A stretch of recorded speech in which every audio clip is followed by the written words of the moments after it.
There is an Indian presence at the PGA Championship as well. Anirban Lahiri has battled personal setbacks over the last few months, but he has added some extra steel to his game and he returns once again to the PGA Championship.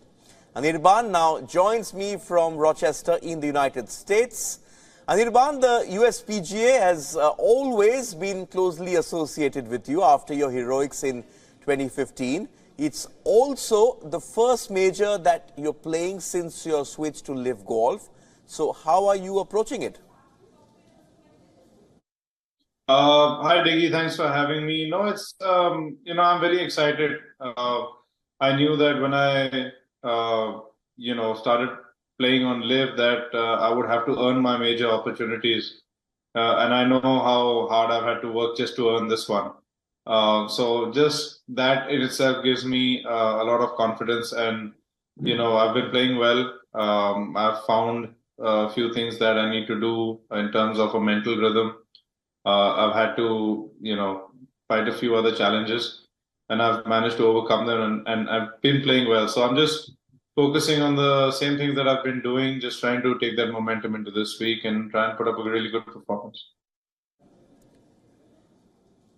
Anirban, how pleased are you with your game? It's been holding up very well, and you've been sort of very consistent over the last month since your trip to Vietnam for the Invitational Series. Yeah, I think, I started off the season almost trying a little bit too hard. I was getting in my own way. I think that's something I've been guilty of over the many years that I've played professional golf. I think we all get really amped up and really excited and motivated, almost over, shall I say, excited when we start a season.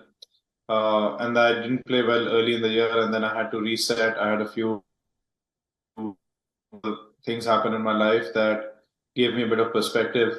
And it's just helped me to kind of ground myself and get back to really getting in my processes, getting back to my basics, getting back in touch with my team, and what I need to, how I need to approach the game. And I think that's been the main reason why I found that consistency. I've kind of found that quiet, shall I say, calm confidence on the golf course that, even when I found myself in some tough situations, I've managed to dig myself out. So, yeah, I'm just looking to keep that momentum going and draw on that and take that into this week. It's definitely going to be needed, at a major championship. Okay, we were seeing your 2023 results just play out while you were answering that question. So you've been holding your own against some pretty big names in the LIV Golf League. I'm putting you on the mat. Do you believe you can win this week?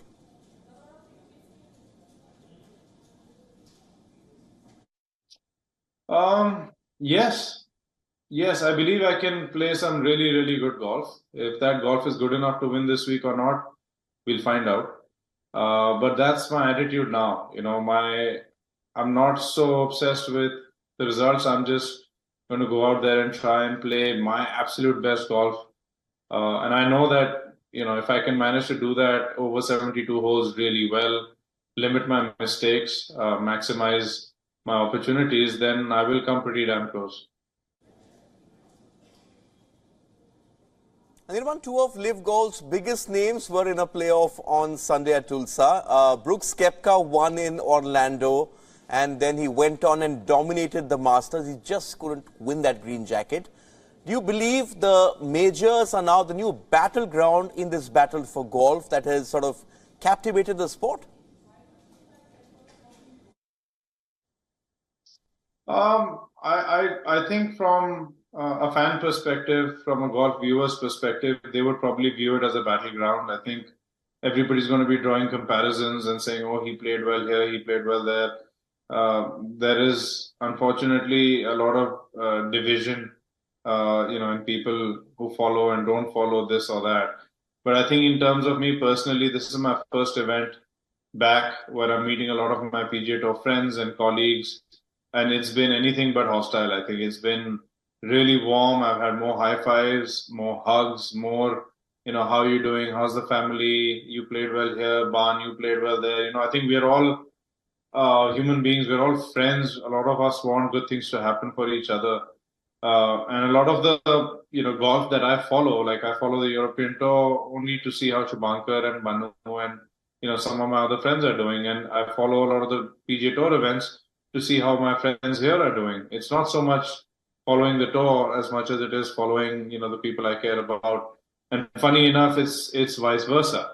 So a lot of the people who I call my friends who met me today or yesterday after a while, we're really happy to see each other. We're catching up, and it's actually very different. I'm really enjoying the vibe. I'm really enjoying being back, and it's not what the media has made it out to be. We don't hate each other. We don't want each other to do badly. I think it's the other way around, and I think we're all really excited to compete again against each other this week, where honestly the majors will always be the pinnacle, because the last man standing will be the best player in golf that week. No questions asked. Now, you mentioned this camaraderie. Do you feel that the Masters were an important step in LIV Golf's journey? Because fans cheered for the LIV players, and your colleagues showed that they hadn't lost any of their skills playing in a quote-unquote washed-up exhibition league. Yeah, I mean, it's really, I think the joke slowly is being turned back onto the media for a lot of the things that have been, hyped and typed and passed on as gospel to the people who consume golf. Because obviously numbers don't lie, and the performances at Augusta were definitely, it was nice for us, even those who didn't play. It vindicated the fact that a lot of what is being spoken about and that gets passed around in the media is, very far from the truth. So yes, you're right. I think Augusta was a very important result, just from a pure result standpoint, that we had so many of the LIV golfers play well, finish in the top 5, top 10, top 20 even. But yeah, I think, that also goes to show that if you want to win on the LIV Tour, or if you want to, compete and contend there, you still have to play a very, very high level of golf. It's not, you're not just, nobody's passing time. We're all working, really, really hard, not any less than we were before. It's extremely competitive. And, I think all of us who are here from the other tour, so to speak, I think we're all also motivated to do really well this week, because the burden falls on us this week to also go out and play well, and kind of reiterate that, we're all good golfers. We're just playing in different places. Doesn't make any difference, honestly. Anirban, we've seen the recent drama and the noise surrounding Taylor Gooch and the entry to the US Open. Have the world rankings become obsolete, and should majors rethink their existing exemption and qualifying criteria?